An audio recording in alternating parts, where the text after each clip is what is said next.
Hey guys, welcome back. So we are on day 10 of stay sane, stay safe, and stay home. Okay, so the purpose of the videos is to keep us all grounded, centered, and in control of what we can control, right? Because we know that there's a lot of uncertainty, there's a lot of insecurity at this moment, and in these fearful hours and days. So we want to help each other stay grounded. We want to help each other stay centered, and we want to help each other come out of this sane, definitely sane, and we want to help each other come out of this maybe better people, maybe more whole, maybe with more direction of where we're going with our life or what we want and what we want to kind of leave behind and just not bother with anymore. Okay, so today's video isn't going to be a continuation of the previous ones. It's not exactly going to be like picking up where we left off and continuing with our visualization and all of that, but it will be helpful. I promise you that.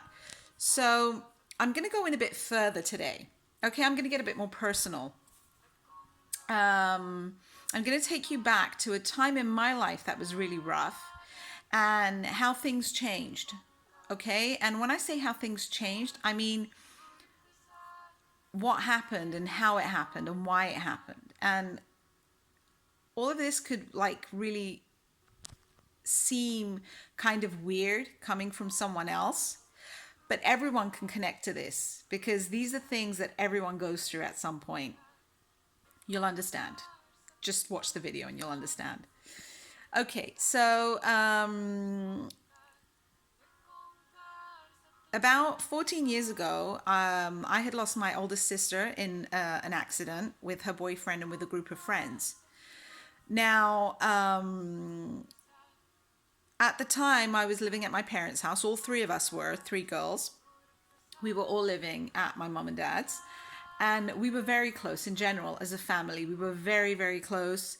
My parents were strict in raising us, so we weren't allowed out as often as we wanted to. So the three of us would spend a lot of time together at home, and we were very, very close. There was a lot of love in the family. You could feel the love, like just walking into the house. It was one of those homes that you walk into and you feel the love between them.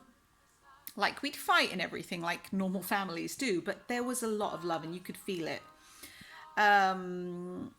Now, when the accident happened, it was like everything just changed. It changed like overnight. Everything. From the way my parents slept to the way they'd eat to not functioning to everything. Like I remember I think I took a month off work. And I remember I didn't even call in to see if I could take a month off work. I thought just fuck it. I need to get them both up on their feet. Like my mum and my dad, they have to start doing something because like my dad had stopped going to work.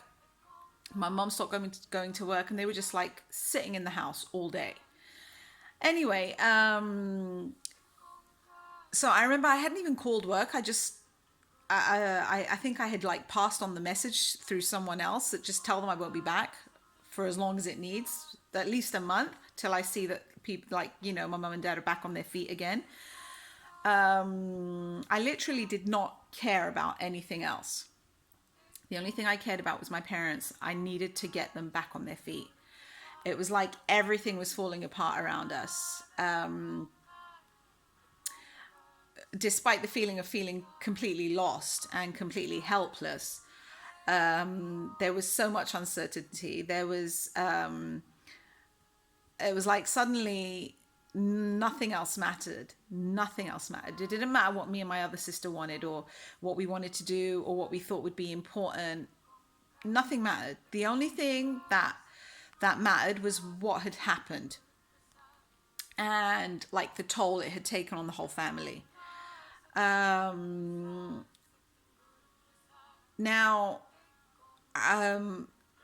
thinking of the six human needs, there was, I think, the only two things that were there were love and connection and growth. Because that was it. Like the only thing that mattered was that we still loved each other and that our number one thing was to help each other through this, to help each other like get back to normal, whatever normal was anymore, because we knew that things would never be normal again, at least not normal as how we knew it till then.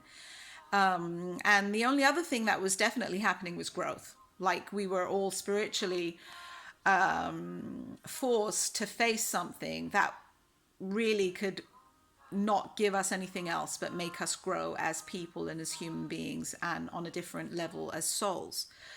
So having been faced with all of that at that time, 4 years down the line, my son was born. Now, I can literally say that until then, even though between those 4 years, my sister had gotten married, I had gotten married, and then I had my son, I don't think there were like really happy moments. I can't really remember any happy moments. Like we would go with the flow. We were still like, present and living and doing things, but I don't really remember like moments where there was joy and like heartfelt, like full, fulfilling moments. Now, when my son was born, personally, I felt that something that had been taken away from me when I had lost my sister, I felt that a part of it had been given back to me. Like it was this safety, this security, this certainty of unconditional love. I don't know what it was, but it was there. I could feel it. And it was a gift. It definitely was a gift.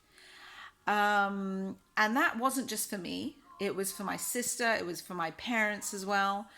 For my husband. It was the whole family. Like it really, really turned things around.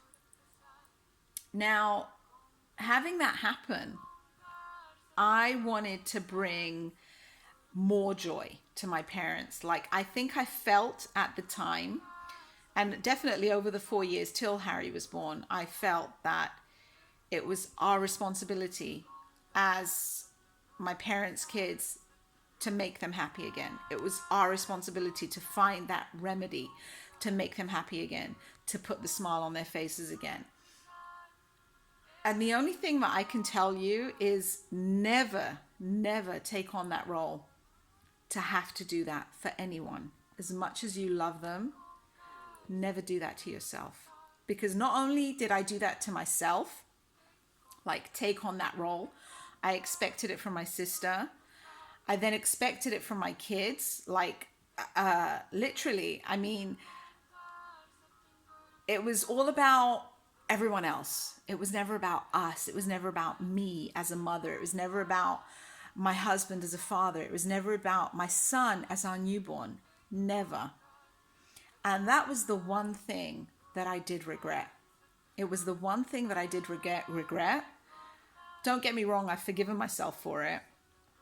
And I feel like I've made up for it, to my son at least, and to my daughter. But it was one thing that I realize now how wrong it was. Because as much as we gave and gave and gave and shared our time and like, just allowed our kids to be there for hours because we thought it made them happy. And I realized over time that when you take on the responsibility to be responsible for someone else's happiness, they forget how to actually care for themselves. They forget how to actually take on the responsibility for their own happiness. No one else should be responsible for anyone else's happiness. No one else should have to step into the shoes and take on that whole burden of making someone else happy. So the only thing I want to leave you with today is that there is a lot going on out there. There is a lot happening out there. There is a lot of pain in the world right now. There are people that are really suffering.